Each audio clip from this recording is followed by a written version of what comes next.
A chance encounter at an upscale Chicago steakhouse. A mysterious envelope with a life-changing tip. A note that simply read, "Sometimes the smallest kindnesses matter most."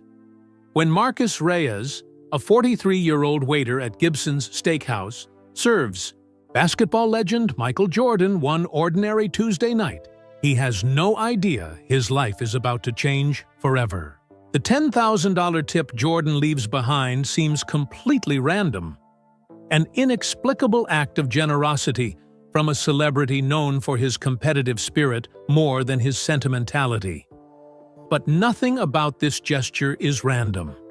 The connection between these two men stretches back 25 years to a hospital room where a dying boy, a grieving basketball star, and a devoted brother shared a moment of genuine humanity that would echo across decades. As Marcus discovers the true reason behind Jordan's generosity, both men find that the smallest acts of kindness can create ripples that transform lives in ways neither could have imagined. Marcus Reyes rubbed his tired back as he prepared for another busy night at Gibson's Steakhouse. After 15 years of waiting tables at the famous Chicago restaurant, his body reminded him daily that he wasn't getting any younger. At 43, the long hours on his feet were taking a toll, but he never complained. Gibson's was the best restaurant job in the city, and the tips kept his family afloat. "Hey, Marcus, you're taking Section 3 tonight," said Tammy, the hostess, as she checked her tablet. "Looks like a slow Tuesday so far." Marcus nodded, secretly relieved. Slow nights were easier on his knee, the one that still ached when rain was coming, a souvenir from his basketball days that seemed like another lifetime ago. He straightened his black tie and smoothed down his crisp white shirt. Gibson's Steakhouse had strict rules about appearance. Located in the heart of Chicago's Gold Coast neighborhood, the restaurant was a regular stop for celebrities, especially sports stars. During the Bulls' championship years in the 1990s, the entire team would sometimes take over the back room to celebrate their victories. "Heads up," Tammy's voice dropped to a whisper as she passed by again. "Michael Jordan just called for a table. He's bringing a small group." Marcus felt his heart skip. Even after all these years in Chicago, hearing that name still brought a rush of excitement. Michael Jordan wasn't just a basketball player. He was Chicago royalty. "Is he in your section?" asked Carlos, another waiter who had overheard. "Looks like it," Marcus replied, trying to sound casual, though his stomach was suddenly doing flip-flops. 40 minutes later, Marcus watched as the hostess led Jordan and 3 other men to table 12 in his section. Even at 62, Jordan commanded the room without trying. He walked with the same confidence he'd shown on the court, though a bit slower now.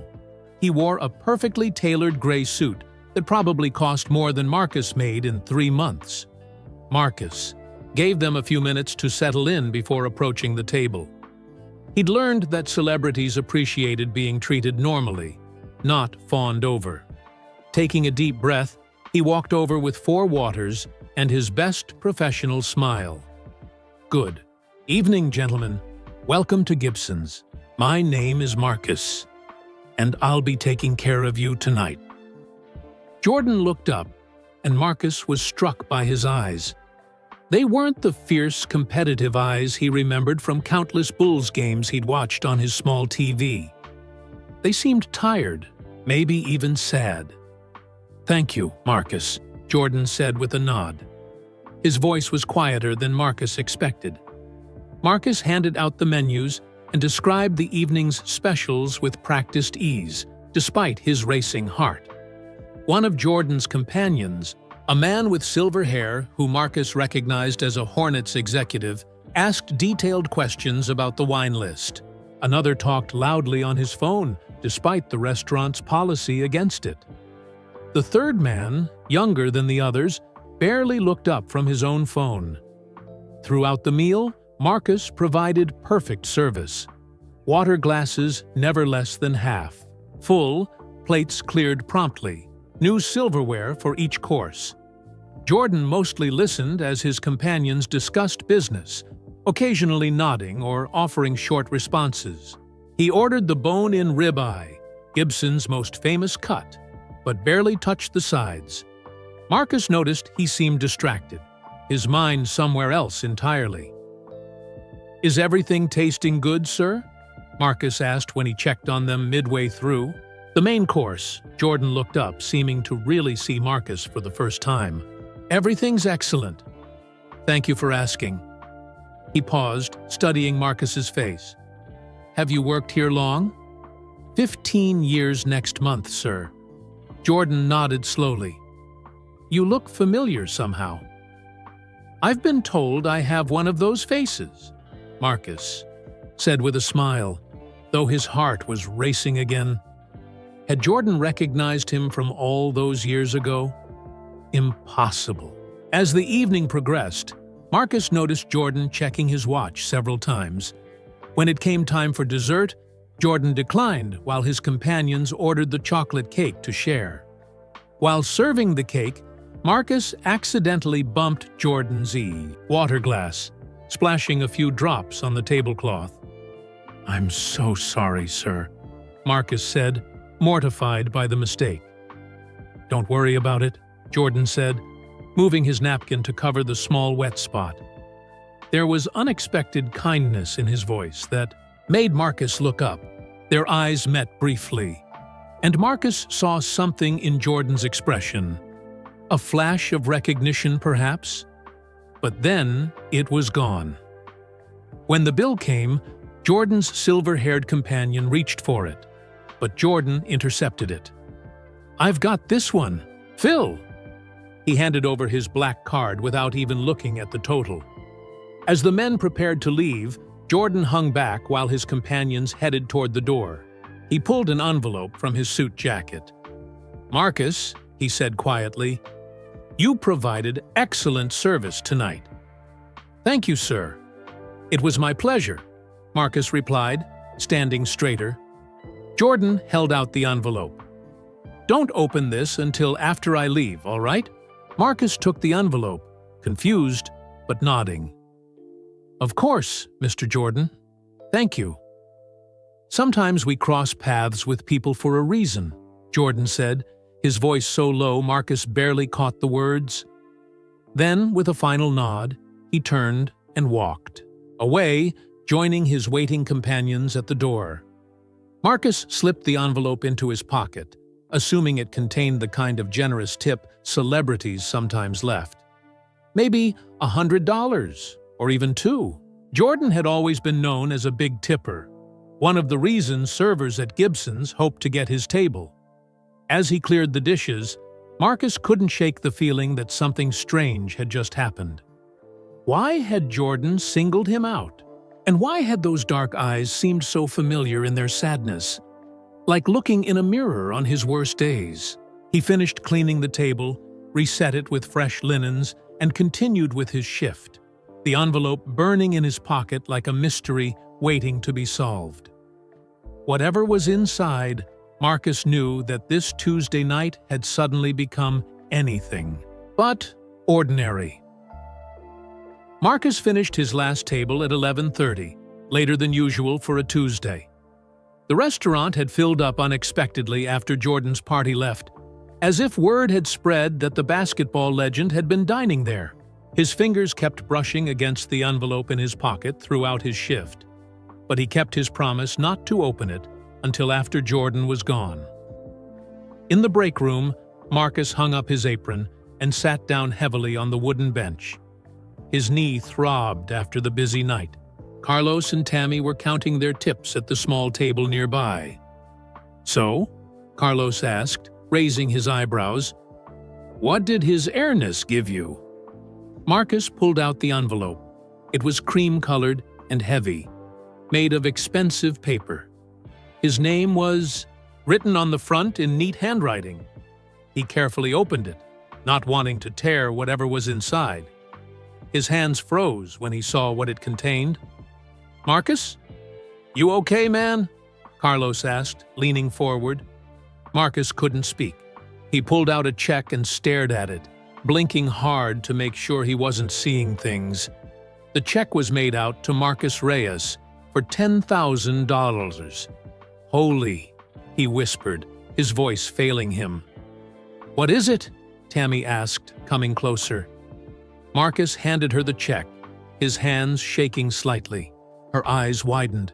$10,000? She gasped. "From Jordan?" Carlos rushed over, his mouth dropping open when he saw the check. "Dude, that's insane. What did you do? Save his life or something?" Marcus shook his head, still stunned. "Nothing. I just served his table like any other." He reached back into the envelope and found a small note card. On it was written in the same neat handwriting, "Thank you for your service tonight. Sometimes the smallest kindnesses matter most." Marcus read the note 3 times, trying to understand. What kindness was Jordan talking about? And why him? "You've got to be the luckiest guy in Chicago right now," Carlos said, a hint of jealousy in his voice. "That's what, 3 months' salary?" Marcus nodded slowly. It was actually closer to 4 months of what he made at Gibson's. Money that could solve so many problems for his family. "You think it's real?" Tammy asked carefully. "It's real," said a voice from the doorway. Rick, their manager, was standing there. "Jordan's a big tipper, but this is something else." "Congratulations, Marcus. Must have been some impressive service." Marcus carefully put the check back in the envelope. "I need to call Sophia." He stepped outside into the cool Chicago night and pulled out his phone. It was almost midnight, but his wife would still be up waiting for him. Sophia answered on the second ring. "Hey, how was work?" she asked. He could hear the TV playing softly in the background. "You're not going to believe what happened." His voice cracked slightly. "Michael Jordan came in tonight." "The Michael Jordan? That's cool." Sophia sounded tired, but interested. "Was he nice?" "He gave me a tip." Marcus paused, leaning against the brick wall of the restaurant. "Soph, he gave me $10,000. The silence that followed lasted so long that Marcus thought the call had dropped. "Sophia? You there?" "That's not funny, Marcus." Her voice was tight. "I'm not joking. I'm holding the check right now. $10,000 made out to me." He heard her sharp intake of breath. "Dios mío! Why? Why would he do that?" "I don't know." Marcus looked up at the night sky, barely able to see stars through Chicago's light pollution. He wrote a note saying something about small kindnesses, but "I didn't do anything special. I just did my job." He heard Sophia start to cry softly. Not sad tears, the overwhelmed kind that came when something seemed too good to be true. "Lucia's treatment," she whispered. "I know." Marcus felt his own eyes growing wet. This covers it, with money left over. Their 8-year-old daughter Lucia had been fighting juvenile arthritis for 3 years. The latest treatment her doctor recommended cost $7,500, and their insurance would only cover a small portion.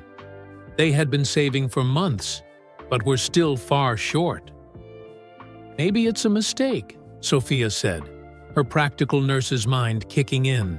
"Maybe he meant to write 100 or 1,000. The manager said it's real, and Jordan's known for being generous with tips. Marcus took a deep breath. "I'll deposit it first thing tomorrow, just to be sure."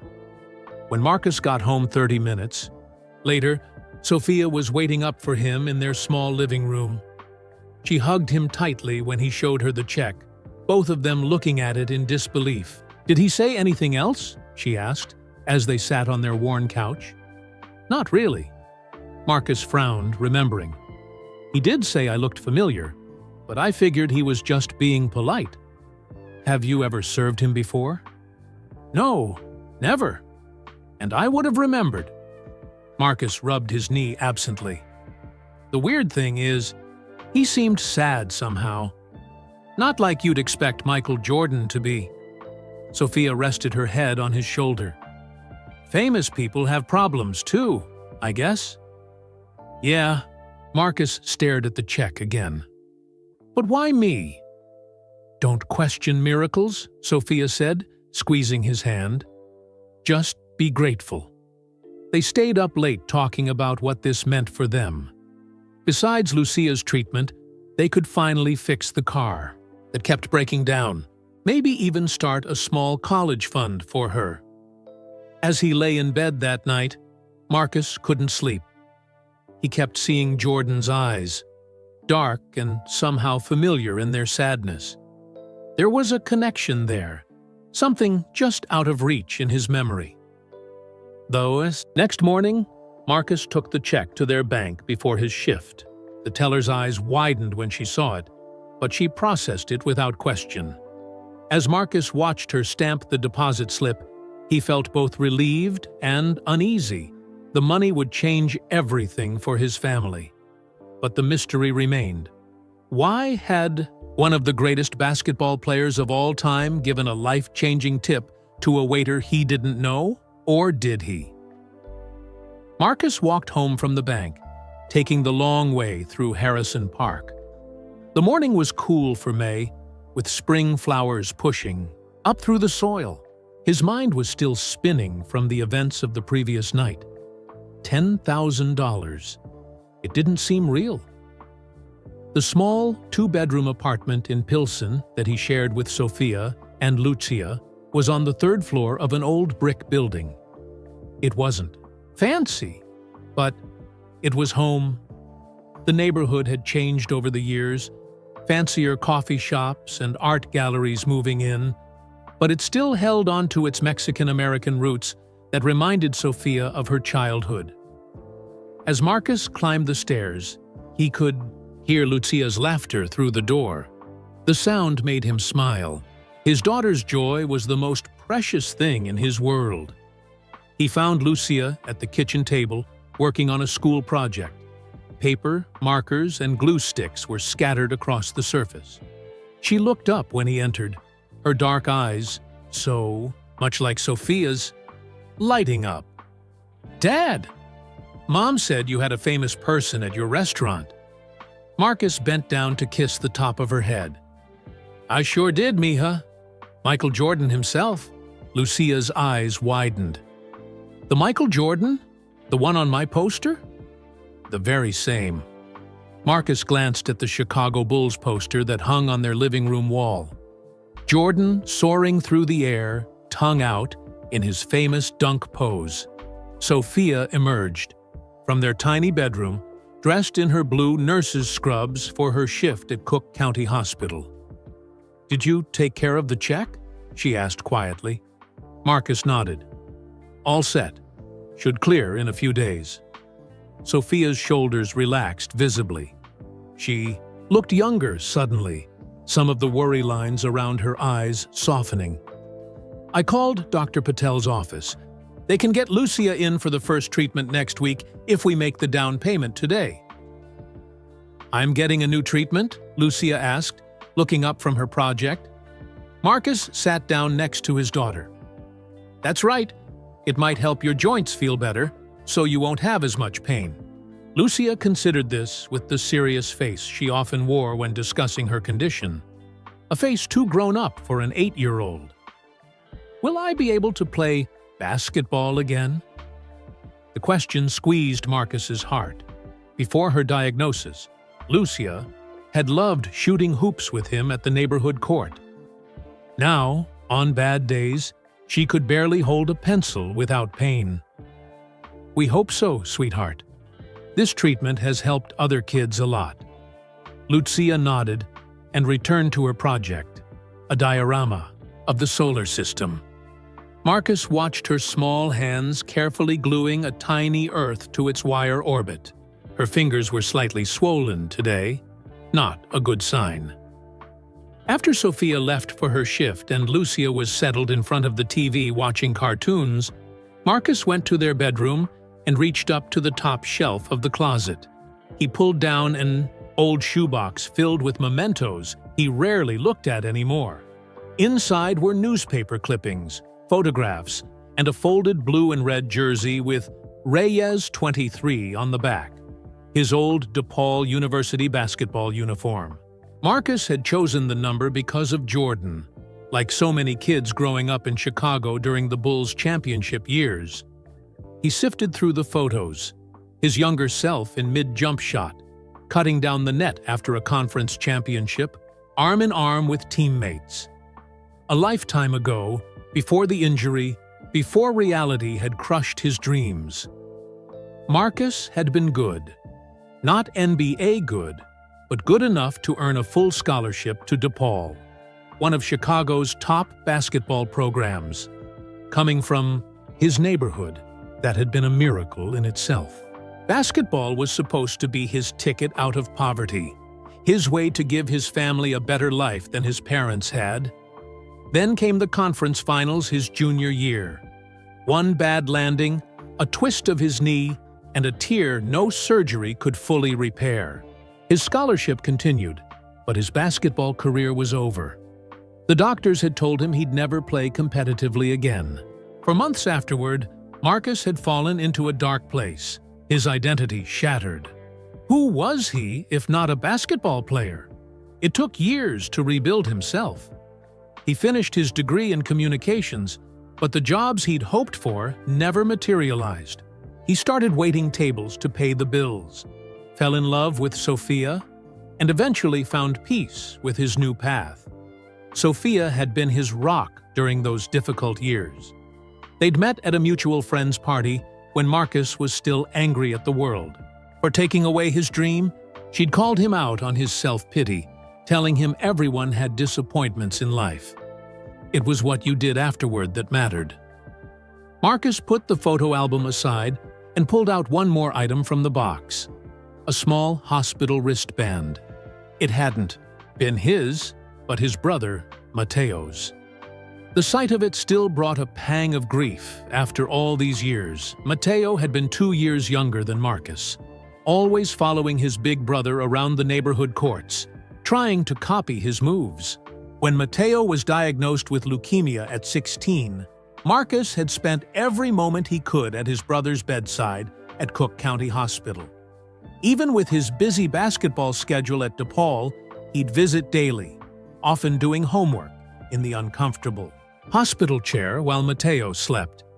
Marcus rubbed his thumb over the faded wristband.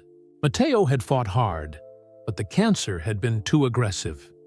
He died 6 months after his diagnosis, with Marcus holding his hand. The familiar guilt washed over Marcus, survivor's guilt that had never fully gone away. Why had he gotten to live his life, have a family, while Mateo's future had been stolen?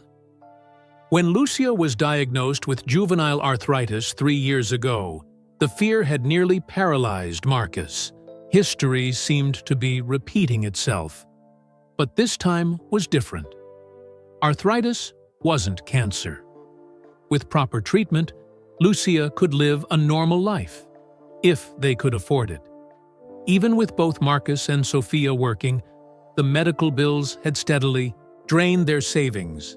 Their insurance covered the basic treatments, but not the newer, more effective ones that might put Lucia's condition into remission. Every extra penny went toward medical expenses, leaving little for emergencies or Lucia's future. And now, out of nowhere, this gift from Jordan had appeared. $10,000. Exactly what they needed for Lucia's new treatment, and some breathing room financially. Marcus carefully returned everything to the shoebox, except for one photograph he'd forgotten was there. It showed the children's ward at Cook County Hospital, decorated for Christmas. In the background, barely visible, was a tall man surrounded by a crowd of children and parents. Marcus squinted at the photo. It had been taken during his brother's hospital stay. He remembered that day. A famous person had visited the ward. Some celebrity who'd posed for photos, signed autographs, and then left. Was it possible? Marcus shook his head. He couldn't even see the visitor's face clearly in the photo. It was probably just his imagination working overtime, trying to make sense of Jordan's unexpected generosity. He put the photo back in the box and returned it to the closet shelf. That evening, as he helped Lucia with her bath, carefully washing her sore joints with warm water, she asked him, "Dad, why did Michael Jordan give you so much money?" Marcus had been wondering the same thing all day. "I'm not sure, sweetheart. Sometimes people just do kind things for others. Like when Ms. Rodriguez brought us dinner when I was in the hospital." Exactly like that. Marcus gently dried her small hands.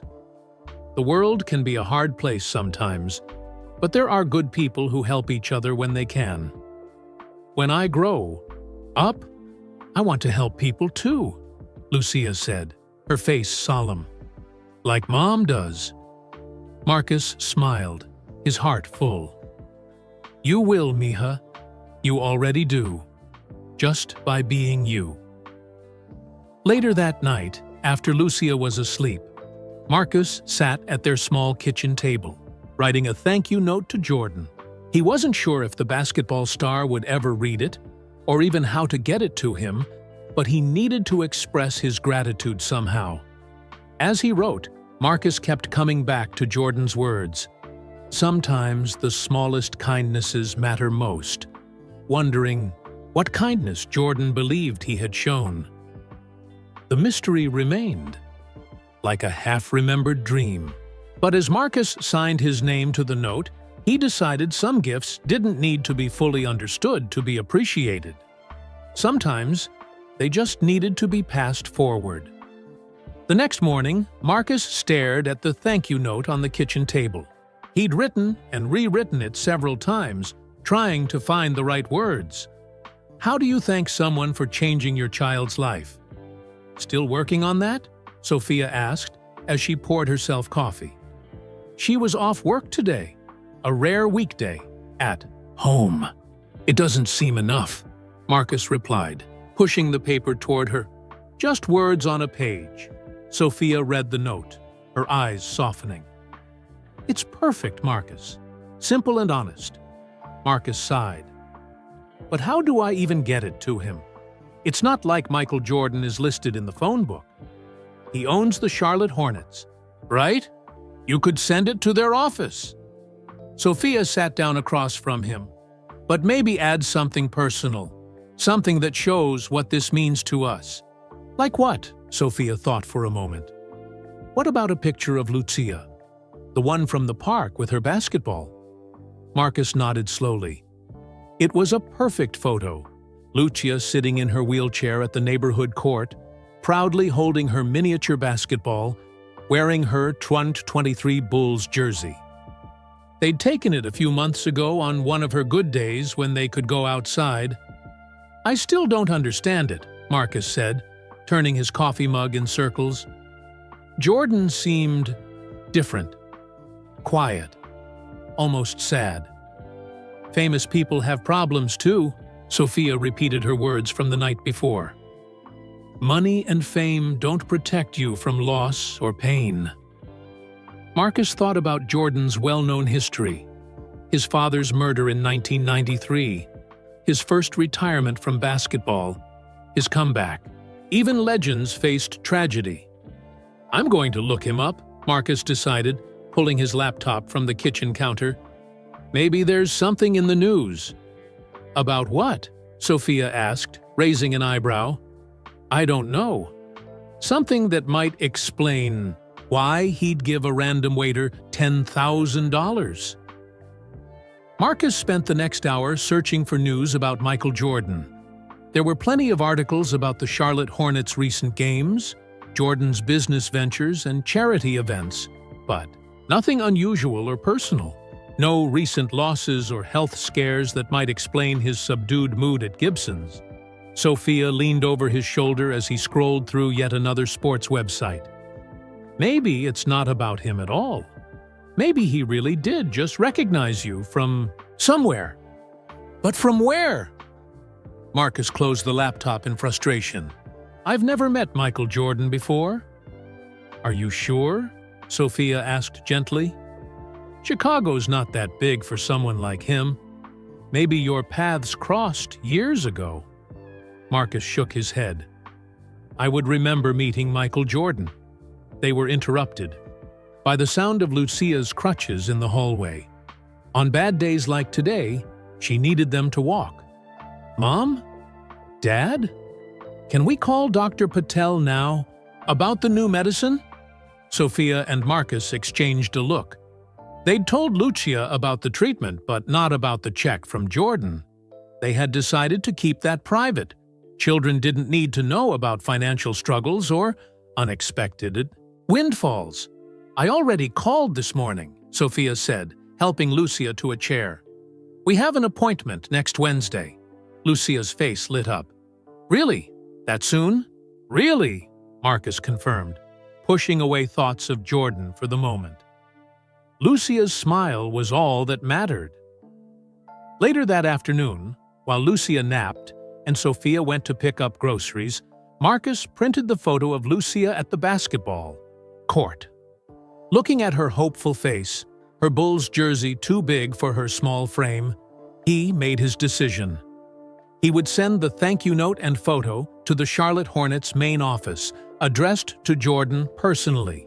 Whether the basketball star would ever see it was uncertain, but Marcus needed to complete this circle of gratitude. He wrote the final version of his note with care. Dear Mr. Jordan, there are no words that can fully express my gratitude for your generosity. Tuesday night at Gibson's. The check you gave me will allow my daughter Lucia to receive a treatment for her juvenile arthritis that we otherwise couldn't afford.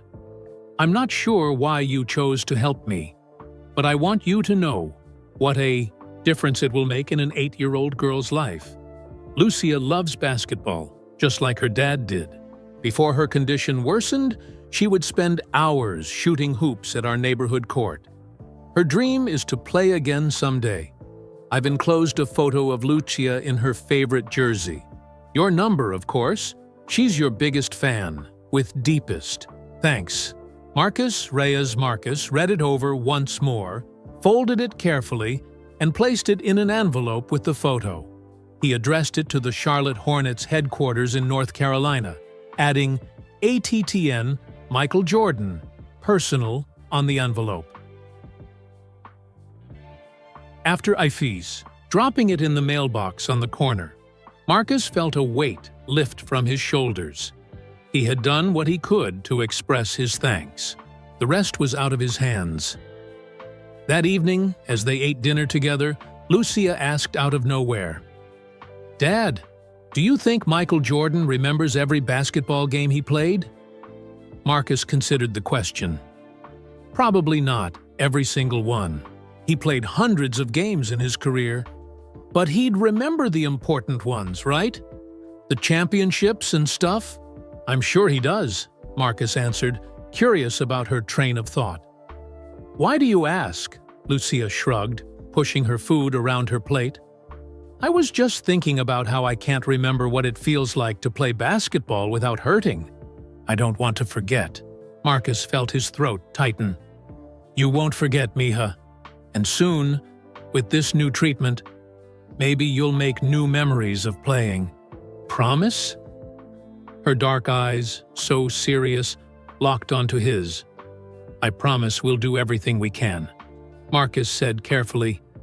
He had learned long ago not to make promises he couldn't keep. That night, as Marcus fell asleep, his mind drifted back to Jordan's sad eyes across the table at Gibson's. There had been something familiar there, some shared understanding he couldn't place.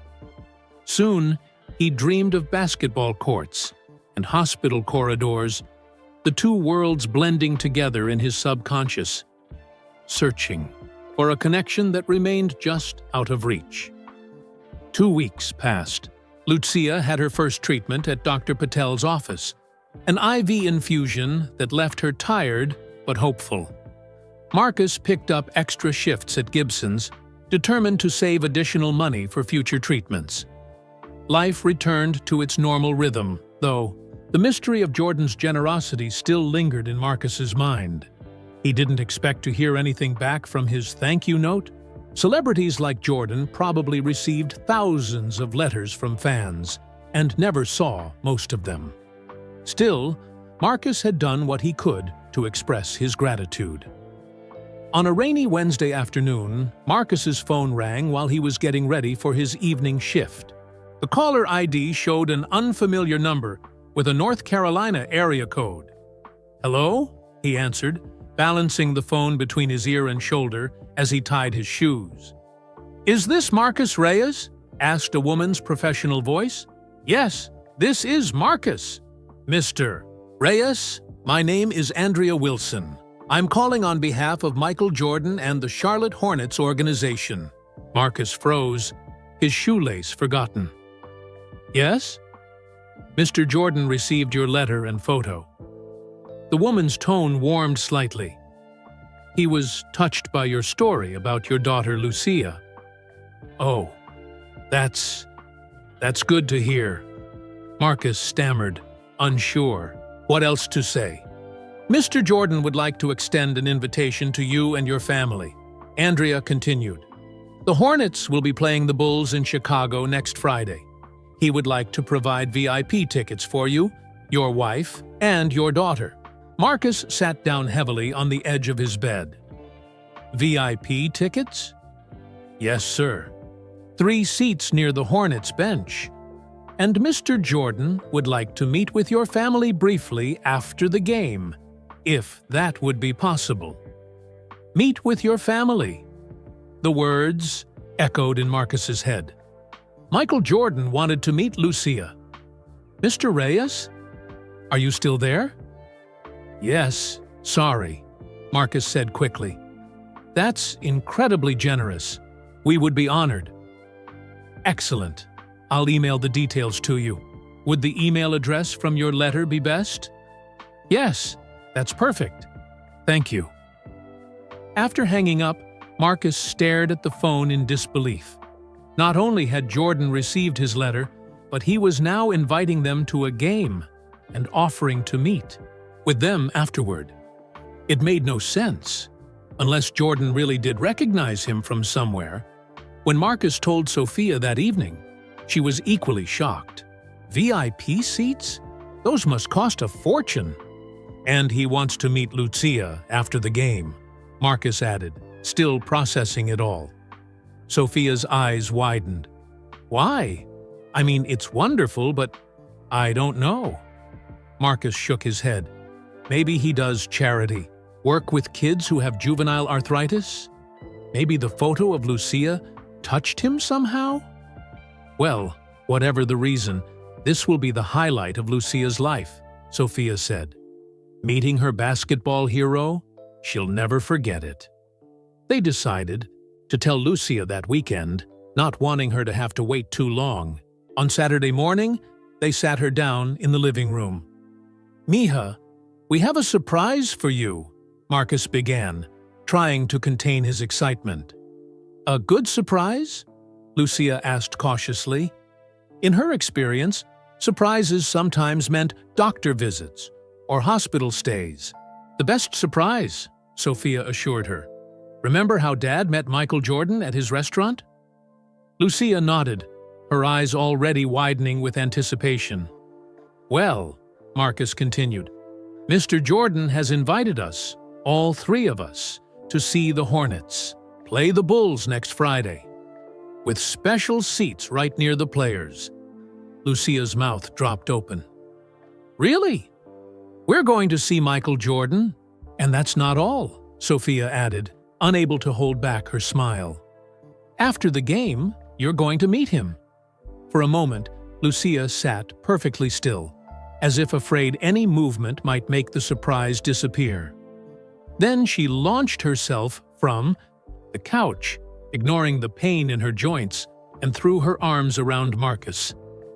"Thank you, thank you, thank you," she squealed, squeezing him tight. "Don't thank me," Marcus laughed, hugging her back. "Thank Mr. Jordan." "I will. I'll thank him 1,000,000 times." Lucia was bouncing now, more animated than they'd seen her in months. "Can I wear my Bulls jersey? Do you think he'll sign it? Will he remember you?" The questions tumbled out one after another, and Marcus couldn't help laughing at her enthusiasm. This was exactly what Lucia needed. Something wonderful to look forward to.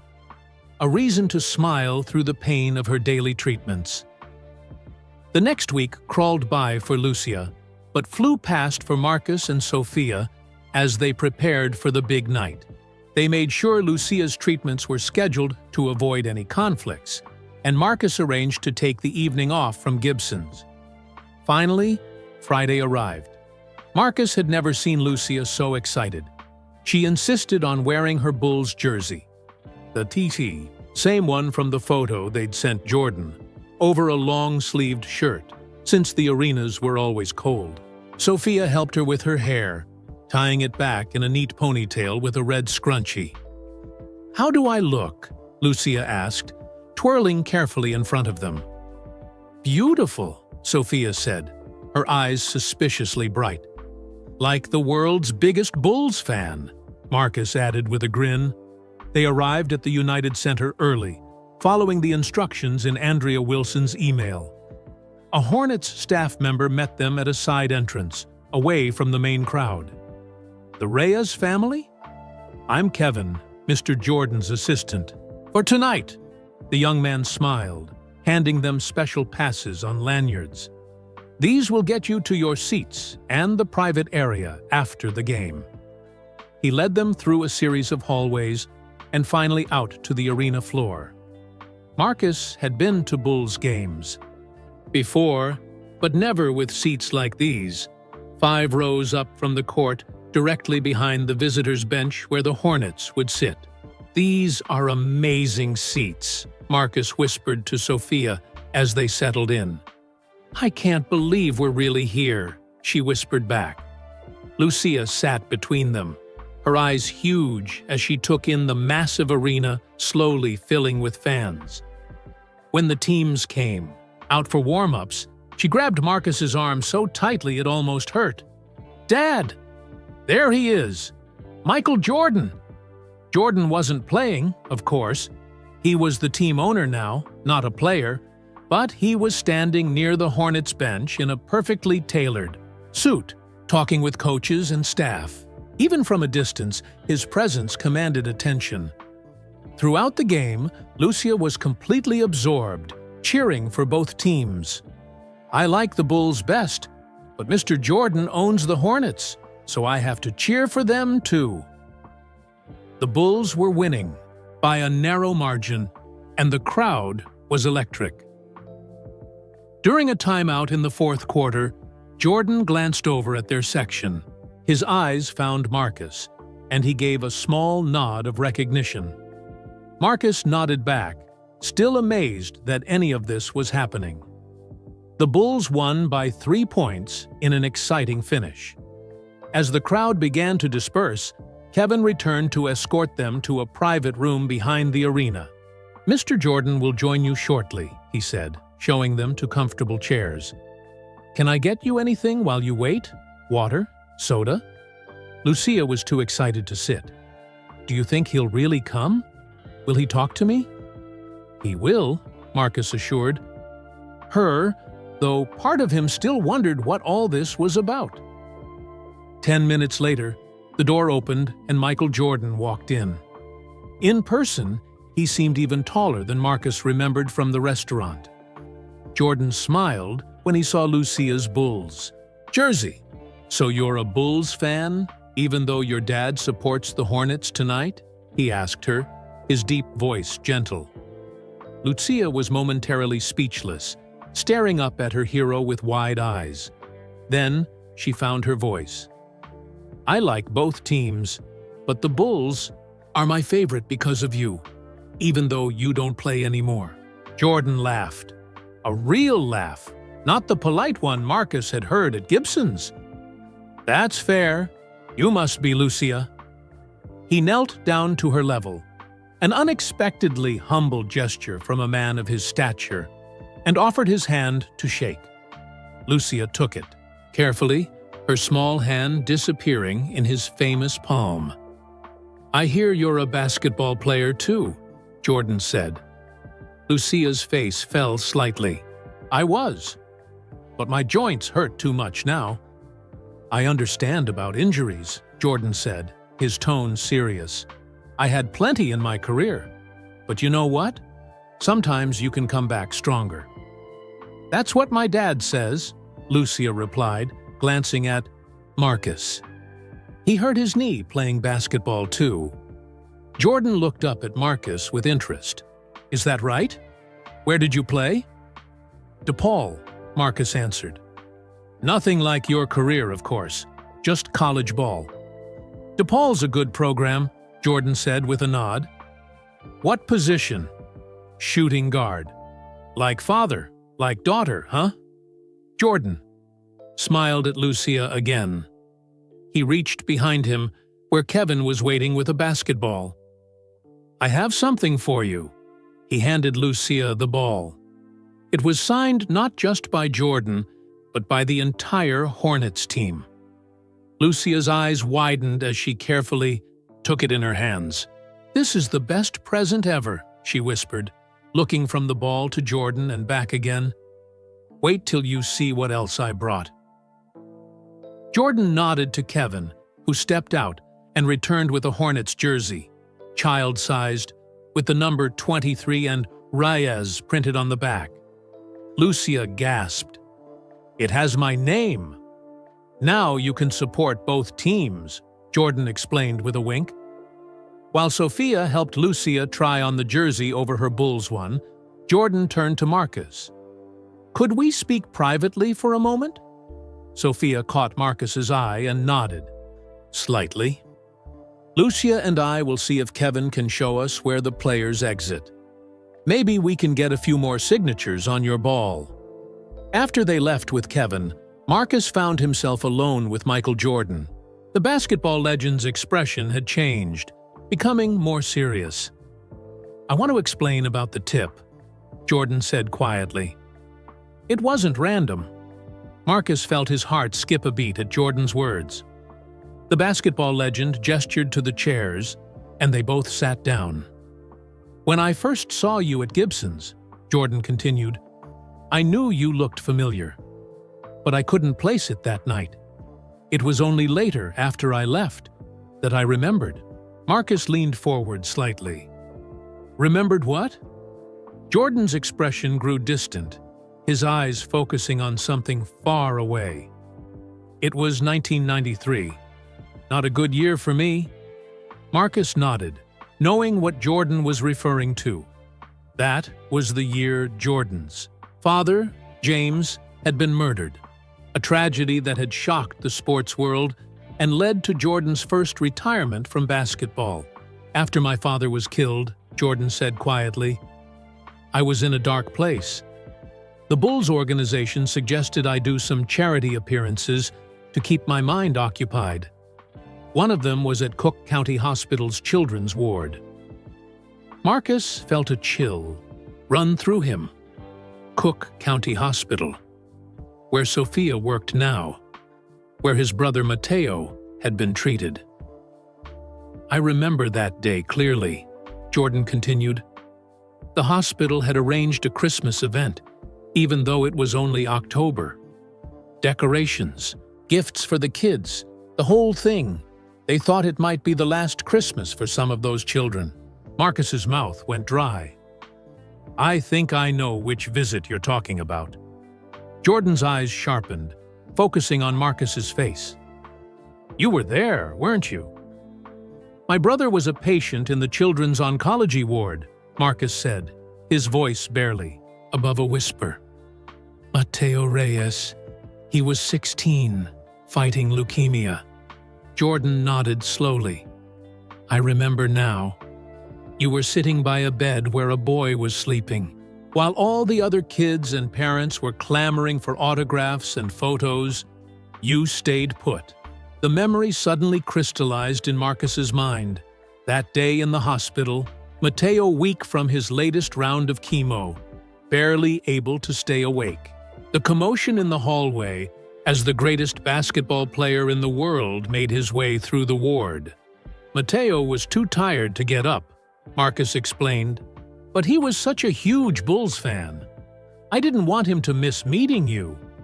So I came to him, Jordan finished. I remember kneeling by that bed, talking with you both. You signed his Bulls cap, Marcus said, the details rushing back. And you told him stories about the locker room, things fans never get to hear. He was so happy that day. Jordan smiled slightly. He had good questions. Smart kid. He was. Marcus felt the familiar ache whenever he spoke about Matteo in the past tense. Smarter than me, for sure. What happened to him? Jordan asked gently, though his expression suggested he already knew the answer. He died 2 months later, December 18th. Marcus swallowed hard. The leukemia was too aggressive. Jordan was quiet for a moment. I'm sorry, he finally said. Truly. It was a long time ago, Marcus replied, though they both knew some losses never fully healed. What I remember most, Jordan said, wasn't just meeting your brother. It was what you said to me as I was leaving. Marcus frowned, trying to recall.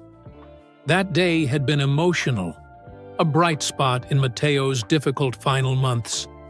The hospital PR people were rushing me to the next room, Jordan explained. But you stopped me at the door.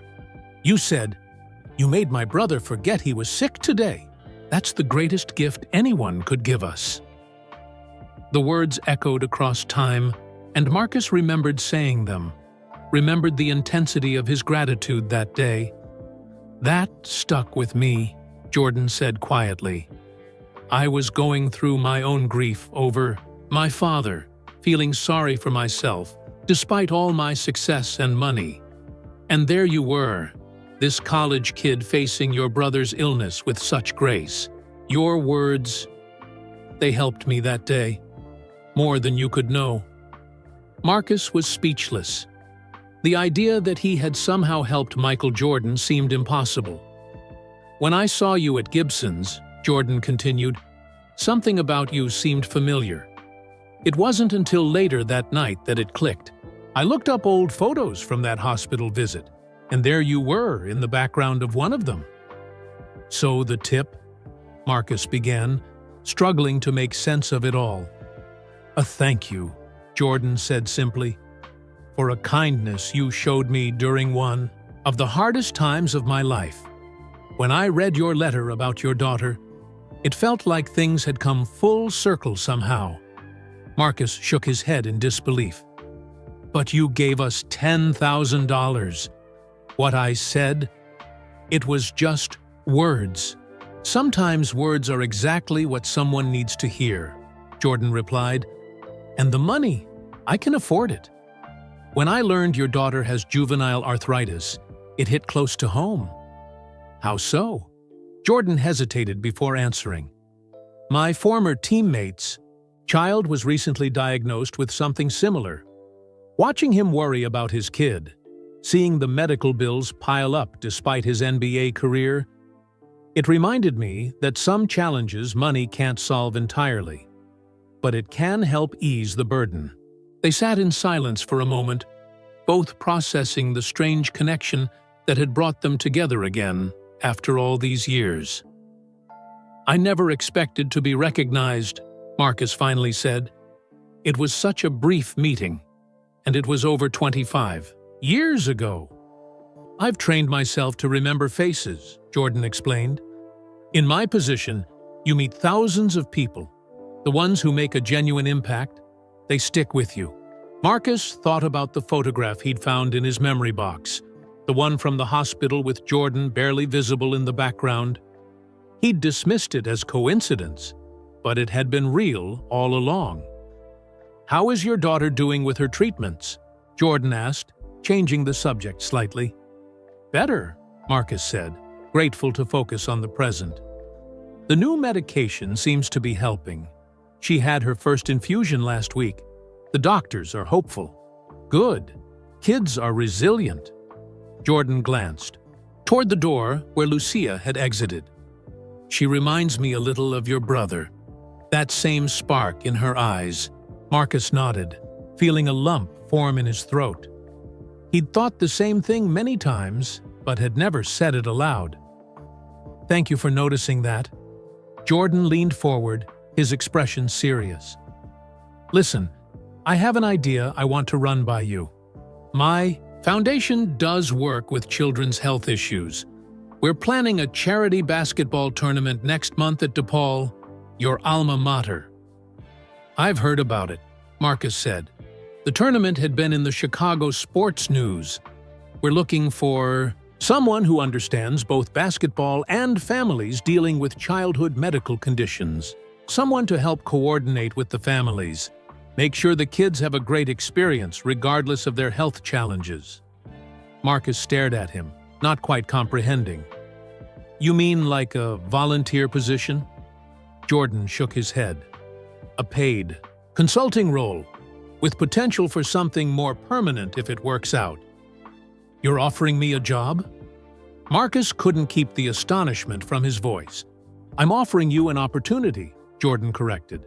Based on what I've seen, both 25 years ago and now, you're exactly the kind of person we need.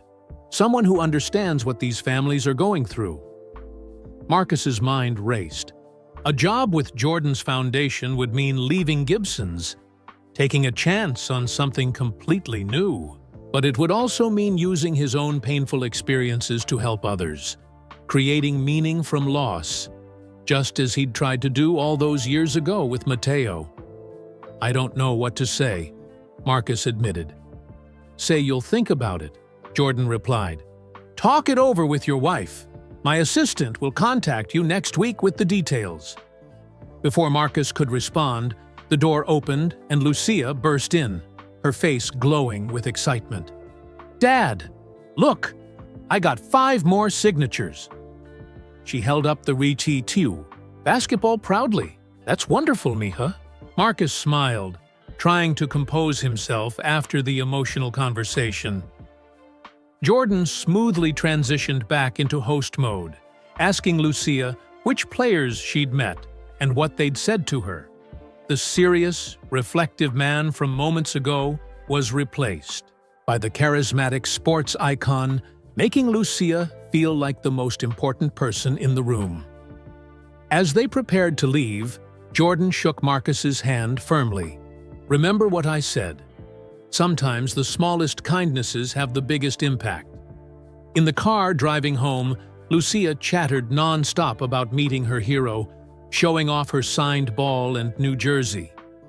Sophia kept glancing at Marcus, clearly sensing something significant had happened during his private conversation with Jordan. Later, Marcus mouthed to her over Lucia's head. There was too much to explain with their daughter listening. That night, after Lucia was finally asleep, the basketball and jersey carefully placed on her dresser, Marcus told Sophia everything. About Mateo, the hospital visit, the words he'd spoken to Jordan all those years ago, and the job offer. It's incredible, Sophia whispered when he finished. Out of all the people he's met in his life, he remembered you. Marcus nodded, still processing it himself. What do you think about the job offer? Sophia considered the question carefully. I think sometimes life gives us chances to turn our pain into purpose. This might be yours. As Marcus lay in bed that night, he thought about the strange path that had led him here, from the hospital room with Mateo to his injury at DePaul, to serving Jordan's table at Gibson's. Small moments that had seemed insignificant at the time, connecting across decades to create something new. Perhaps this was what healing truly looked like. Not the absence of pain, but its transformation into something meaningful, something that could help others. The week after meeting Jordan at the game, Marcus couldn't stop thinking about their conversation. At Gibson's, he went through the motions of serving tables and taking orders, but his mind kept drifting back to the hospital. Visit 25 years ago. Memories of Mateo that he had carefully tucked away were now at the forefront of his thoughts. On Wednesday evening, Marcus received an email from Andrea Wilson with details about the consulting position. The pay was more than he made at Gibson's, with better hours and benefits. The work would involve coordinating with families of children with chronic illnesses, helping organize their participation in the charity tournament, and potentially developing ongoing programs. "Are you going to take it?" Sophia asked that night after reading the email. "I'm still not sure," Marcus admitted. "Waiting tables is what I know. This would be completely different." Sophia sat beside him on the couch. "But isn't that the point? A chance to do something that matters in a different way?" Marcus nodded slowly. "It feels like Mateo is somehow part of this, like he's still looking out for me, even now." "I've always thought he was," Sophia said gently. She had never met Marcus's brother. They'd started dating 2 years after Mateo's death, but she understood what his loss meant to Marcus. "There's something else," Marcus said. "Working with kids who are sick. I don't know if I'm strong enough for that. It took me years to stop dreaming about the hospital, about Mateo at the end." Sophia took his hand. "That's exactly why you would be good at this job. You understand what these families are going through in a way most people can't." Before Marcus could respond, Lucia appeared in the doorway, her pajamas rumpled from sleep. "My joints hurt," she said quietly, her face pinched with pain. Sophia immediately went to get Lucia's medication, while Marcus helped his daughter to the couch. Nights like this were common, the pain often worse after Lucia had been still for a while. "Want me to tell you a story?" Marcus asked, gently rubbing her shoulders the way she liked when she hurt. Lucia nodded, leaning against him. "Tell me about when you played basketball." Marcus smiled. She always asked for the same stories. "Well, there was this one game against Louisville. We were down by 2 points with 10 seconds left." By the time Sophia returned with the medicine, Lucia was smiling despite her pain, caught up in the excitement of her father's college basketball days. As Marcus watched his daughter slowly fall back asleep on the couch, the medicine finally taking effect, he made his decision. The next day, Marcus called Andrea Wilson and accepted the job offer. 2 weeks later, after training his replacement. At Gibson's, he started his new position with the Jordan Foundation. His first day was overwhelming, learning names, procedures, and the scope of the charity tournament. The event was bigger than he'd imagined, with NBA players, local celebrities, and major sponsors already committed. But as intimidating as it was, Marcus found himself energized by the challenge. His main responsibility was working directly with the families of children with various medical conditions who would be featured at the tournament.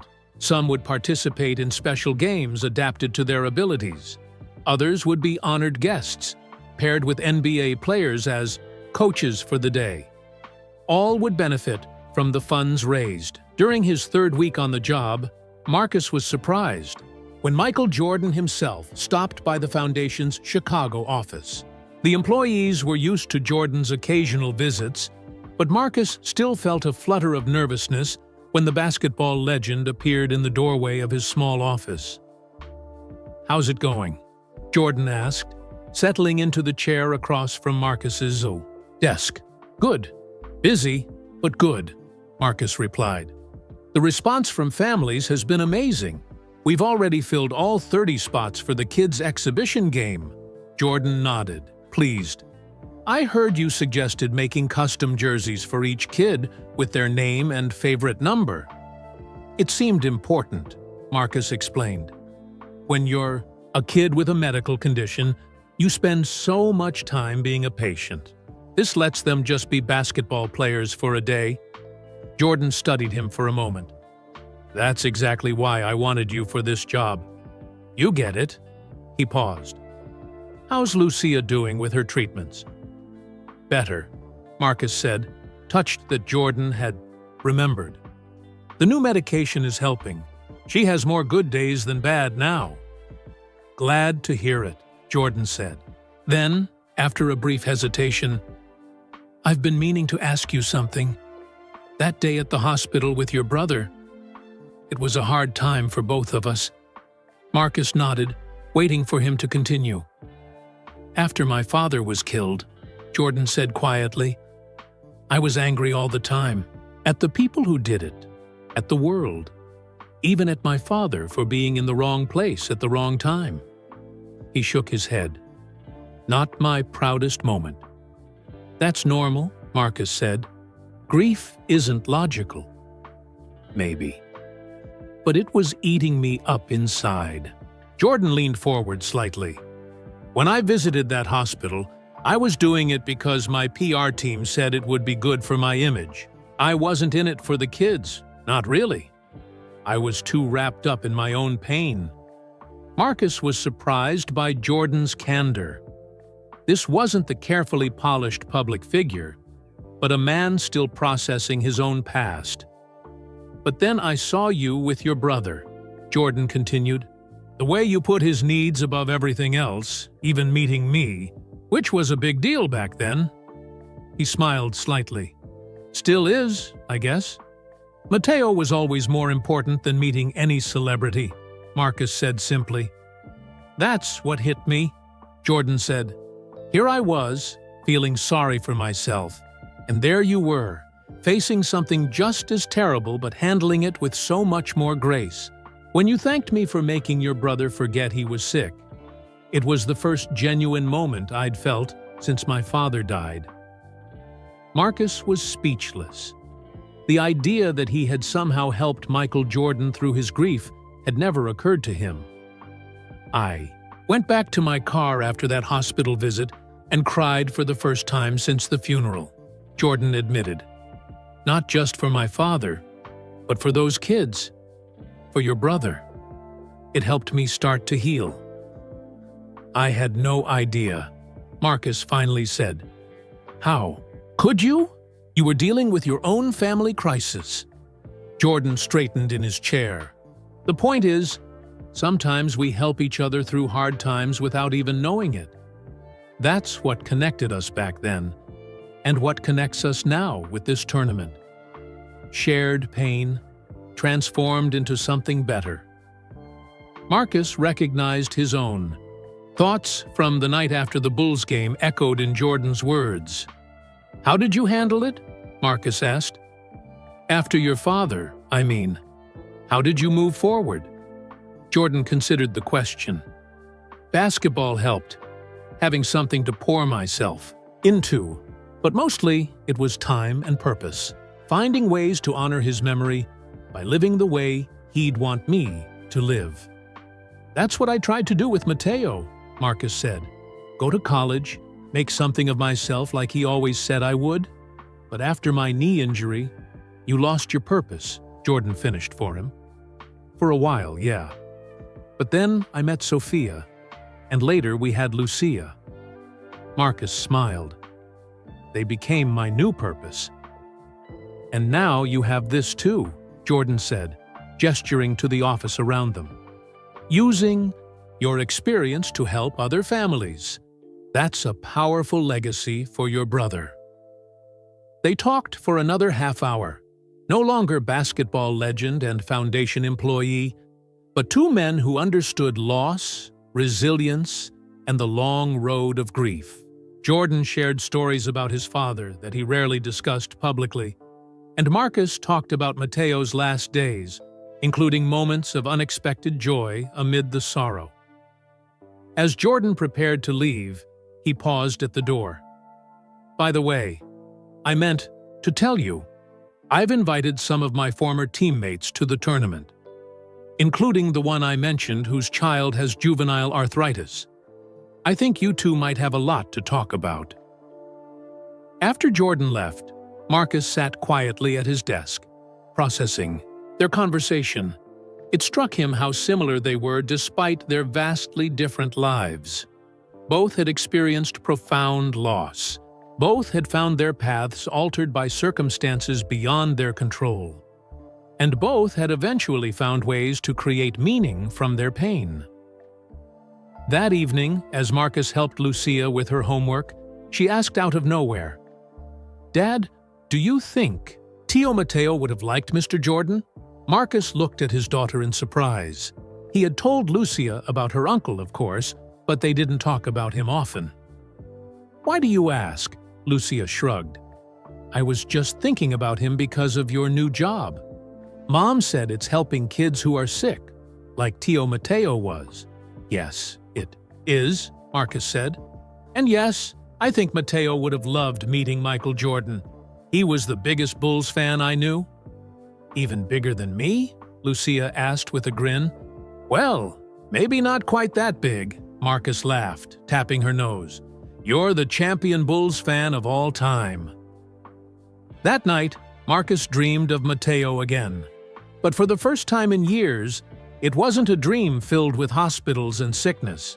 Instead, they were playing basketball together on a sun-drenched court, both healthy, both whole.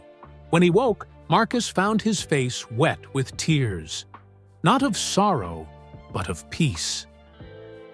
The following week was a whirlwind of activity as the tournament approached. Marcus worked long hours, but unlike his time at Gibson's, he returned home each night, feeling energized rather than drained. The purpose behind the work made all the difference.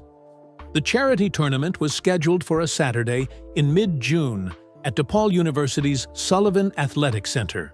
As Marcus walked onto the campus where he had once played basketball, memories flooded back, some bittersweet, others filled with the excitement of his college days before the injury. The university had donated the use of their facilities, and the main arena had been transformed. Banners with the Jordan Foundation logo hung alongside photos of the children who would be participating. Each child's picture was accompanied by their name, age, and medical condition, a reminder of why they were all there. Marcus had arrived at 6 a.m. to oversee final preparations. The event would include a celebrity game with former NBA players, a children's exhibition where kids with various medical conditions would play alongside college athletes, and a silent auction of sports memorabilia to raise additional funds. 5 feet, 8 a.m. Families began arriving, and Marcus greeted each one personally. He had spent weeks getting to know these children and their parents, learning their stories, understanding their challenges. There was 10-year-old Jamal, who was in remission from leukemia, 7-year-old Olivia, who used a wheelchair due to spina bifida but had developed incredible upper body strength, and 12-year-old Miguel, who, like Lucia, was fighting juvenile arthritis. Sophia and Lucia arrived at 9:30 a.m. Lucia was using her crutches today. The excitement had kept her up late the night before, making her joints stiff and sore this morning. But her face was radiant with excitement. "Dad, this is so cool!" she exclaimed, looking around at the arena with its professional lighting and cameras from local news stations. "Do I get to play, too?" "You sure do," Marcus said, kneeling to hug her. "You're on the red team with Coach Williams from DePaul." Lucia's eyes widened. She had been practicing her shooting form at home, determined to make at least one basket despite her condition. Sophia squeezed Marcus's hand. "This is amazing, Marcus. You've helped create something special here." Before he could respond, Andrea Wilson approached with a clipboard. "Marcus, Mr. Jordan just arrived. He wants to see you in the VIP room before things kick off." Marcus found Jordan surrounded by former Bulls and Hornets players, all chatting and laughing together. Jordan spotted him and waved him over. "Marcus, Just in time. There's someone I want you to meet." He guided Marcus toward a tall man standing near the window, a face Marcus recognized immediately from the Bulls' second championship run. "This is Tony Sanders. Tony, this is Marcus Reyes, the coordinator I told you about." Tony Sanders extended his hand. "Good to meet you, Marcus. Michael says you're the reason this whole event came together." "He's exaggerating," Marcus said, shaking the former player's hand. "I'm just one part of a big team." "Don't sell yourself short," Jordan interjected. "Tony's daughter Kira has juvenile arthritis, like your Lucia." Tony's expression softened. "Michael mentioned that. How old is your daughter?" 8, Marcus replied. "She was diagnosed 3 years ago." "Kira was 6 when we found out," Tony said. "She's 11 now.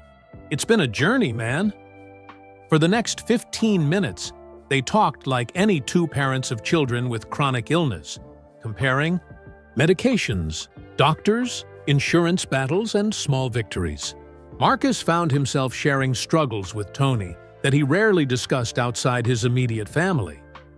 "It helps to talk with someone who gets it," Tony said.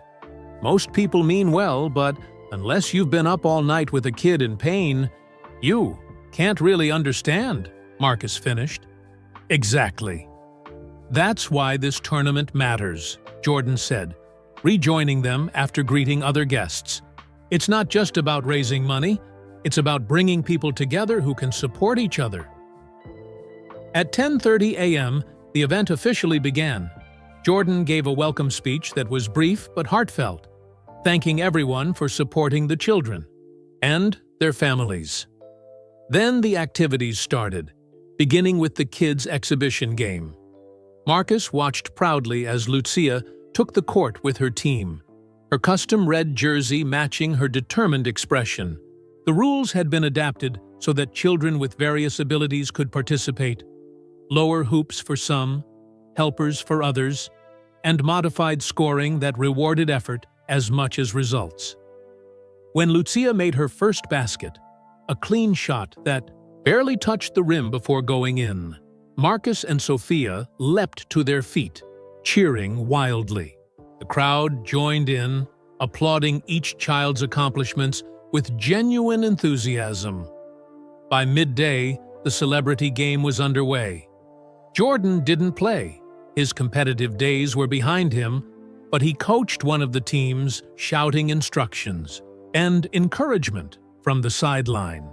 The crowd roared as former NBA stars put on a show, playing hard enough to be entertaining, but ensuring the focus remained on the cause rather than competition. During a break between games, Marcus received an unexpected call from Dr. Patel, Lucia's specialist. Stepping into a quiet hallway, he answered with concern.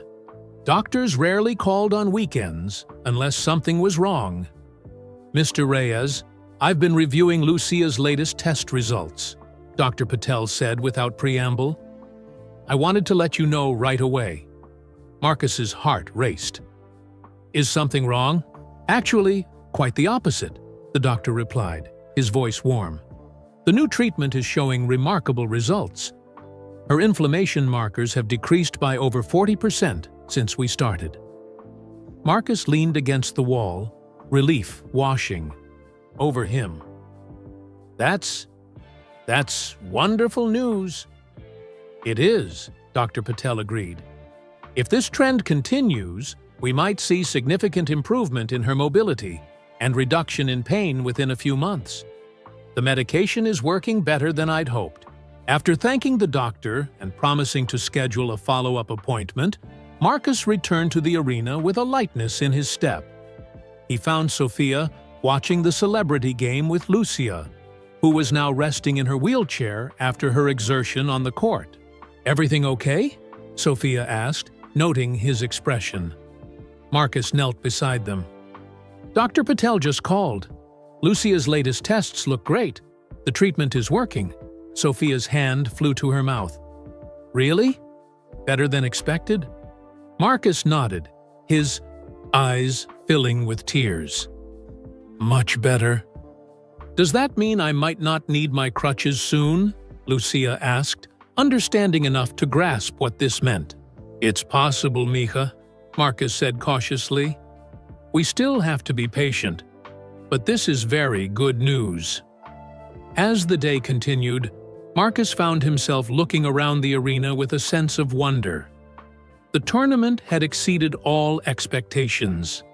The silent auction items were drawing high bids, local celebrities were tweeting about the event, and most importantly, the children were having the time of their lives. Late in the afternoon, as the event was winding down, Jordan found Marcus supervising the cleanup of the children's area. "We did it," Jordan said, satisfaction evident in his voice.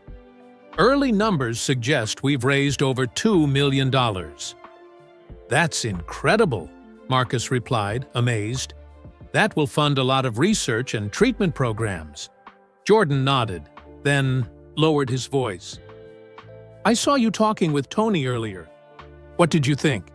"He's great," Marcus said sincerely.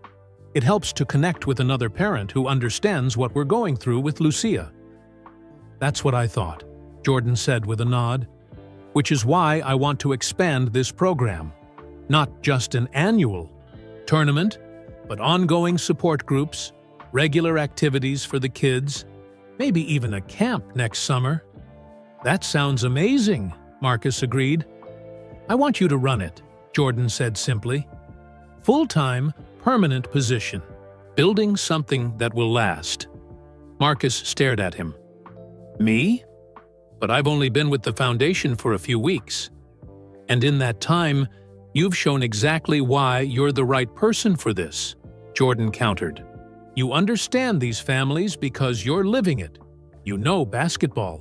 And you care, not just about the work, but about the people." Before Marcus could respond, they were interrupted by Lucia, who came wheeling over excitedly. "Dad! Mr. Jordan! Did you see? They put my picture on the big screen during the game." "I sure did," Jordan said, kneeling down to her level as he had during their first meeting. "You were the star of the show today, Lucia," she beamed at him. "Mom said I can put my jersey in a frame on my wall, right next to my Bulls one." "Excellent idea," Jordan approved. He glanced up at Marcus. "Think about what I said, okay? We'll talk more next week." That evening, as they drove home, Lucia fell asleep in the back seat, clutching her participant medal. Sophia reached over and took Marcus's hand. "You know, when you got that tip from Jordan, I thought it was just amazing luck," she said quietly. "Now I see it was something more. It was the beginning of a new chapter for all of us." Marcus squeezed her hand. "I never imagined waiting tables at Gibson's would lead to this." "You deserve it," Sophia said firmly. "And think of all the families you'll be helping if you take this new position." "If?" Marcus glanced at her, then back at the road. "You think I should do it, don't you?" "I think this work makes you happier than I've seen you in years," Sophia replied. "And I think Mateo would be so proud of what you're doing." Marcus nodded, letting her words sink in. As they drove through the Chicago evening, he thought about the strange journey that had brought him here. From the hospital room with Mateo, to the restaurant table with Jordan, to today's successful tournament, none of it had been planned or expected. Yet somehow, all of it felt right, as if the pain of his past had been quietly preparing him for this moment all along. 1 year later, Marcus stood in the same DePaul University gymnasium, watching as workers hung banners for the second annual Jordan Foundation Children's Health Tournament. So much had changed in 12 months that sometimes he could hardly believe it himself. He had accepted Jordan's offer of a permanent position, of course. The decision had been easy after seeing the impact of that first tournament. Now, as program director for Youth Health Initiatives, Marcus oversaw not just the annual event, but a whole range of activities. monthly play days for children with chronic illnesses, support groups for parents, and a weekend camp program they had launched in the spring. Marcus checked his watch. The tournament would begin in 2 hours, and he still had a dozen details to finalize. This year's event was even bigger than the first, with more celebrity participants, more corporate sponsors, and most importantly, more families benefiting from their programs. "Need a hand with anything?" asked a familiar voice. Marcus turned to see Tony Sanders approaching. Over the past year, Tony had become more than just a former NBA player with a shared experience. He was now a close friend and a regular volunteer with the foundation. "I think we're on schedule," Marcus replied. "How's Kira doing today?" "Excited to be coaching instead of playing this year," Tony said with a smile. "She's taking her role very seriously. Made a clipboard and everything." Marcus laughed. "Lucia's the same way. You'd think they were coaching in the NBA Finals." The two men walked together across the court, surveying the preparations. Their daughters had formed a fast friendship, bonded by their shared experience with juvenile arthritis. Both girls had good days and bad days with their condition, but both had also made significant progress with their treatments. "Hard to believe it's been a year since all this started," Tony remarked. "Sometimes it feels like yesterday," Marcus agreed.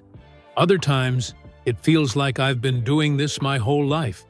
They were interrupted by Marcus's phone ringing, Sophia calling from home. "Hey, we're leaving now," she said when he answered. "Lucia wants to know if she should bring both jerseys or just wear the Hornets one." "Tell her to bring both," Marcus suggested. Jordan mentioned he has something special planned for the kids today, so she might want options. After hanging up, Marcus continued his inspection of the venue. The silent auction area was larger this year, with signed memorabilia from not just basketball stars, but celebrities from across the sports and entertainment world. Local businesses had donated services and products. Even Gibson's Steakhouse, his former workplace, had contributed gift certificates. Around noon, families began arriving. Marcus greeted each one personally, remembering names and details about their children's conditions and interests. Many were returning participants from the previous year, eager to share updates on their health and treatment progress. Others were new to the program, nervous but hopeful about what the day might bring. Lucia arrived with Sophia at 12:30, no longer using crutches or a wheelchair. After a year of the new treatment, her condition had improved dramatically. She still had occasional flare-ups and would always need to manage her arthritis, but the difference was remarkable. Today she walked confidently beside her mother, carrying a small backpack with her Bulls and Hornets jerseys. "Dad," she called, running to hug him. "Is Mr. Jordan here yet?" "Not yet, but he will be soon," Marcus promised, lifting her for a quick spin that would have been impossible a year ago. "He's looking forward to seeing you," Lucia nodded seriously. "I've been practicing my coaching voice. Want to hear it?" She put her hands on her hips and called out, "Good hustle! Set the screen! Defense!" in a comically deep voice that made Marcus and Sophia laugh. "Sounds like you're ready," Marcus said, setting her down. "Your team is lucky to have such an experienced coach." As Lucia ran off to find Kira, Sophia slipped her arm through Marcus's. "How are you feeling? Nervous about your speech?" "A little," he admitted. Jordan had asked him to address the crowd during the opening ceremony, sharing his personal connection to the Foundation's mission. "I keep rewriting it in my head." "Just speak from the heart," Sophia advised. "That's what you do best." The tournament officially began at 2:00 p.m. The gymnasium was packed with spectators, participants, and media. Local news channels were covering the event, and several sports networks had sent camera crews. The Foundation's profile had risen significantly since last year, thanks in part to Jordan's continued involvement and the powerful stories of the children they helped. Jordan arrived just before the opening ceremony, causing a stir as he always did. Despite his fame, he moved through the crowd with genuine warmth, stopping to speak with children and parents, remembering names and details from previous interactions. When he reached Marcus and Sophia, he greeted them like old friends. "Tranquillos. Place looks amazing," Jordan said, surveying the transformed gymnasium. "Even better than last year." "We had a good foundation to build on," Marcus replied, the word choice making all three of them smile. Jordan nodded toward the main entrance, where a new addition to the event was being unveiled, a memorial wall honoring children who had lost their battles with illness. That was a great idea, by the way. Important to remember why we're doing this. Marcus swallowed hard. He had suggested the memorial wall, thinking of Matteo and the many other children who didn't get the chance to grow up. Among the photos on the wall was a picture of his brother, smiling despite the hospital bed, wearing his beloved Bulls cap, the one Jordan had signed all those years ago. At 2:30 p.m., the opening ceremony began. After welcoming remarks from DePaul's athletic director and a brief speech from Jordan, it was Marcus's turn to address the crowd. As he stepped up to the microphone, he saw Lucia in the front row, giving him a thumbs up beside Sophia. "A little over a year ago," Marcus began, "I was waiting tables at Gibson's Steakhouse when Michael Jordan came in for dinner. That night changed my family's life in ways I never could have imagined." He went on to tell the story of the generous tip and what it had meant for Lucia's treatment. Then, taking a deep breath, he shared the rest. The hospital visit. 25 years earlier, his brother Matteo, and the unexpected connection that had brought him and Jordan together again. "What I've learned through this journey is that kindness creates ripples we may never see," Marcus said. "A word of gratitude I spoke to Michael Jordan decades ago somehow found its way back to my family when we needed it most. And now, through this foundation, we're trying to create new ripples of hope and help for other families facing similar challenges." As he concluded his speech, Marcus glanced toward the memorial wall where Matteo's photo hung. "Today we celebrate not just the children who are here with us, but those whose memories inspire us to make a difference. Thank you all for being part of this community of support and hope." The applause was heartfelt. As Marcus stepped away from the microphone, he saw Jordan nodding with approval, Sophia wiping away tears, and Lucia beaming with pride.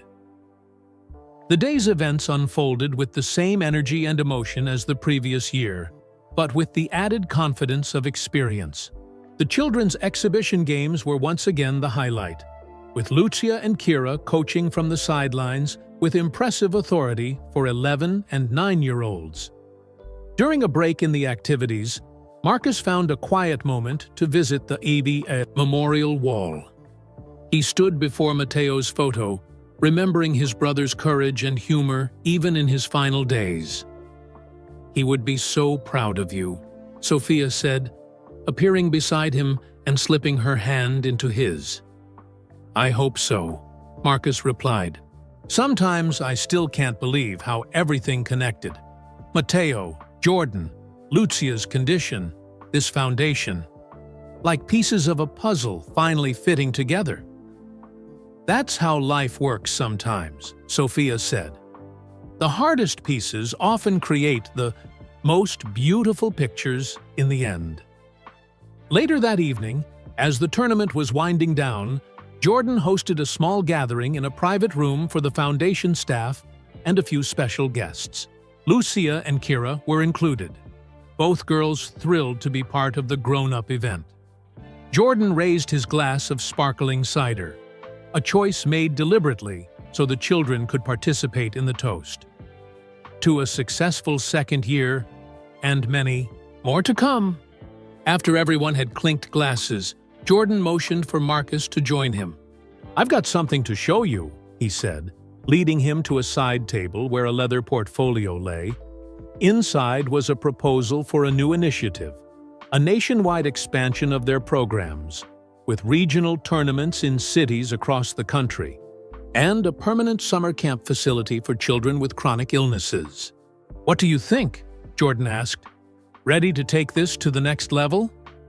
Marcus scanned the documents, his heart racing with excitement and a touch of intimidation. "This is ambitious." "That's the only way to make a real difference," Jordan replied. "We've proven the concept works here in Chicago. Now it's time to help more families across the country."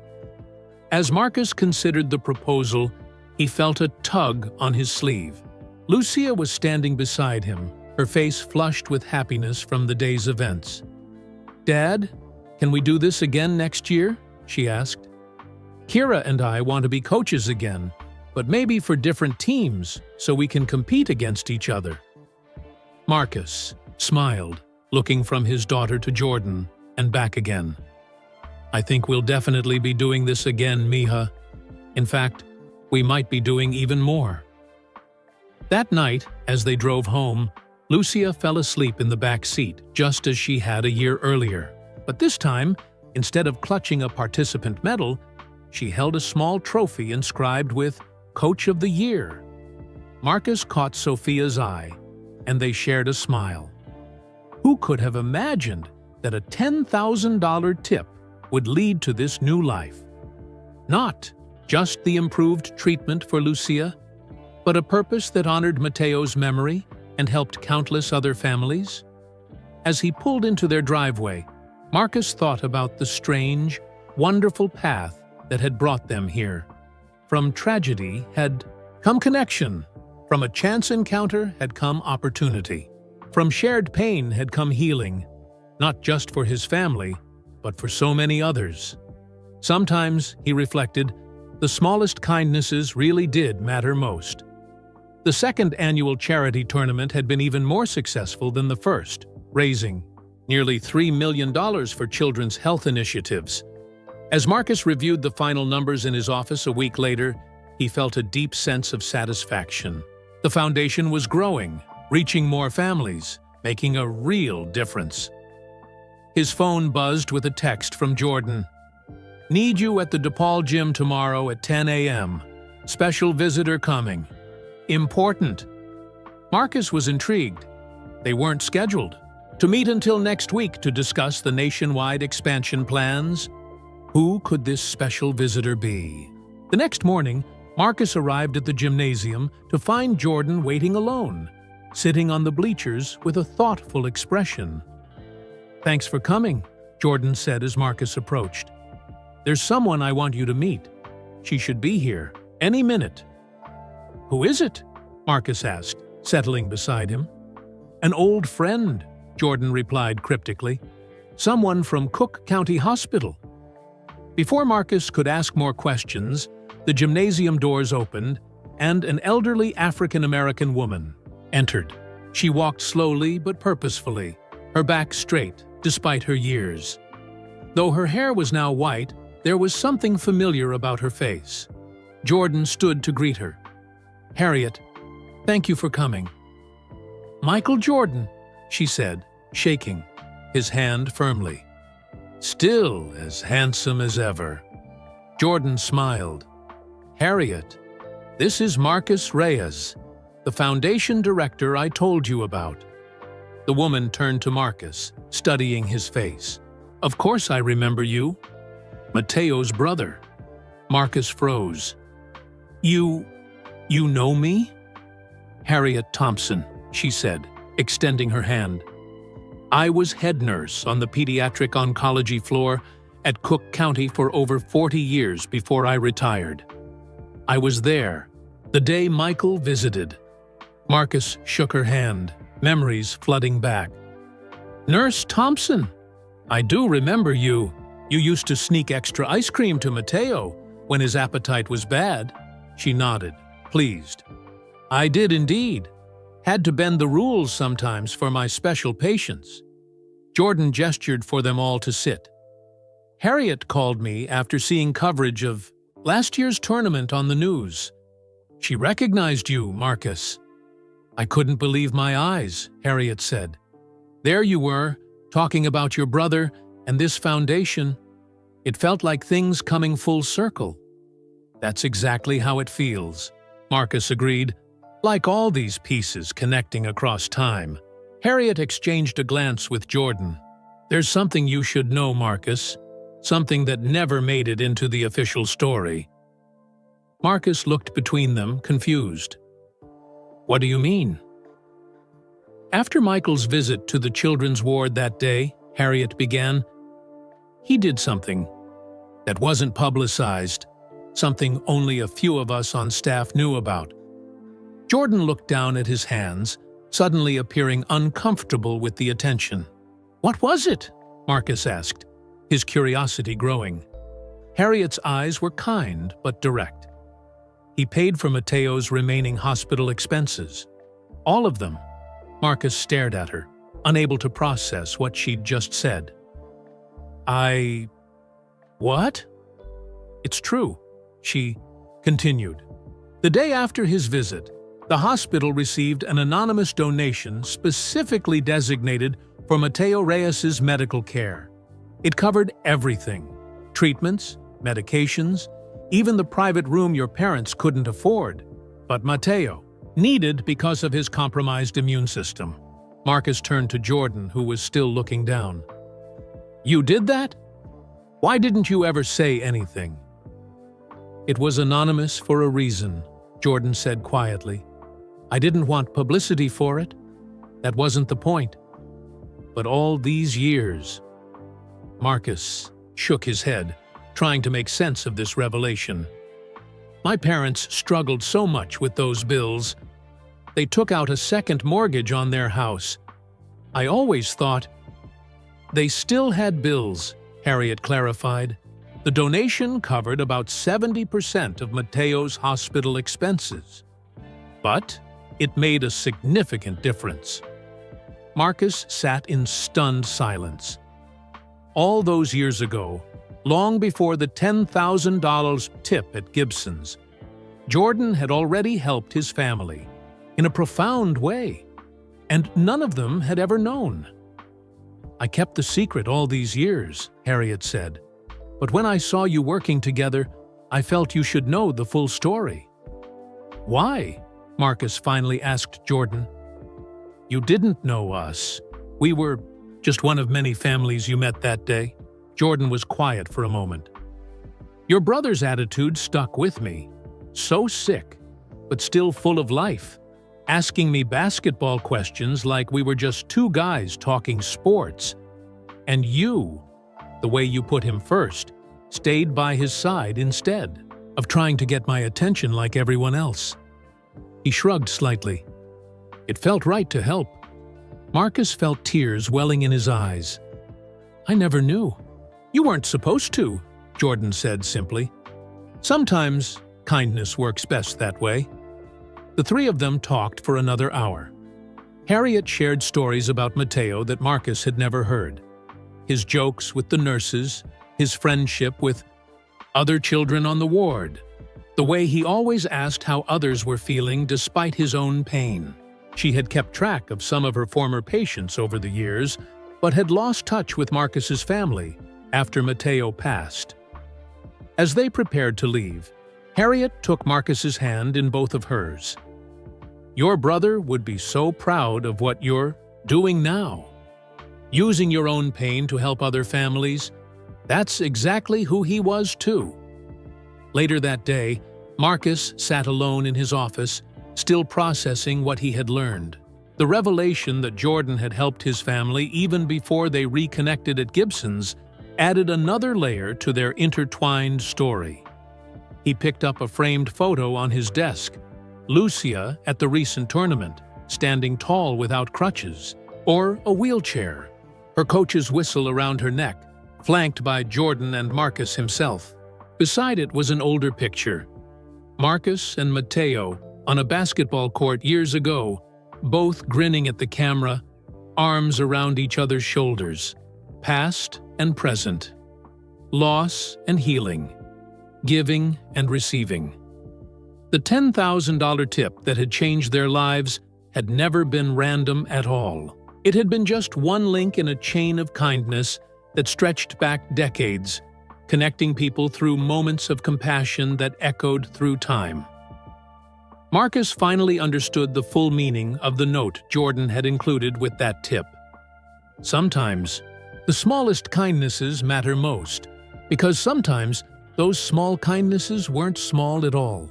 Sometimes they were the beginning of something much bigger than anyone could imagine. A ripple effect of goodness that continued long after the initial act was forgotten. And sometimes, those ripples came full circle, bringing healing not just to those who received kindness, but to those who gave it as well. Where are you listening from? Let us know in the comments below. If you enjoyed this emotional true life story, please like this video and subscribe to our channel for more inspiring content just like this. We share new stories every week that will move you, motivate you, and remind you of the good that exists in our world. Don't forget to share this video with your friends and family. Spreading stories of kindness and compassion creates ripples that can change lives, just like Marcus and Michael Jordan discovered. Remember, sometimes the smallest kindnesses really do matter most. Thank you for listening, and we'll see you in the next story.